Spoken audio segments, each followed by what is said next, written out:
Dear friends, ఇది మారుతి వాళ్ళ WagonR vehicle. ఈ కారు 2015 మోడల్, అంటే ఇప్పుడు దగ్గర దగ్గర 10 సంవత్సరాలు అయింది. కానీ ఈ వెహికల్ ఎక్కువ తిరగదు, తక్కువ తిరగడం వల్ల owner time to time engine oil filter మార్చాల్సిన అవసరం లేదని భావించాడు. అయితే ఎక్కువ డిలే చేయడం వల్ల ఈ ఇంజిన్ ఆయిల్ లెవెల్ చూడండి ఎలా అయిందో.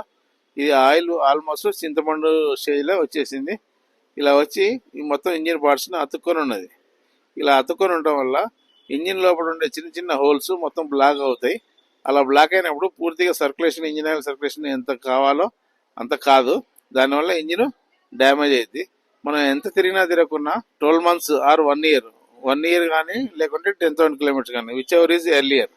ఈ సిద్ధాంతం ప్రకారం మనం ఇంజిన్ ఆయిల్ ఫిల్టర్లు, ఎయిర్ ఫిల్టర్లు ఇవి టైం టు టైం మార్చాలి. అలా మార్చకుండా ఉన్నప్పుడు మీ ఇంజిన్ డ్యామేజ్ అయిపోయి అది ఆ లైఫ్ ఎంతవరకు ఇవ్వాలో అంతవరకు ఇవ్వకుండా ముందే ఇంజిన్ డ్యామేజ్ అయ్యి ఖరాబ్ కావచ్చు, ఇంజిన్ బోరుకు రావచ్చు, ఇబ్బంది పెట్టచ్చు. అలా ఉండకుండా ఉండాలంటే, అటువంటి పరిస్థితిని అవాయిడ్ చేయాలంటే మీరు టైం టు టైం తిరిగినా తిరగకున్నా అట్లీస్ట్ ఇయర్లీ వన్స్ అన్నా ఈ సర్వీస్ మాత్రం చేయించాలి. ఆయిల్స్, ఫిల్టర్స్ మార్చాలి. అప్పుడే మీ కారు మంచి రన్నింగ్ కండిషన్లో ఉంటుంది.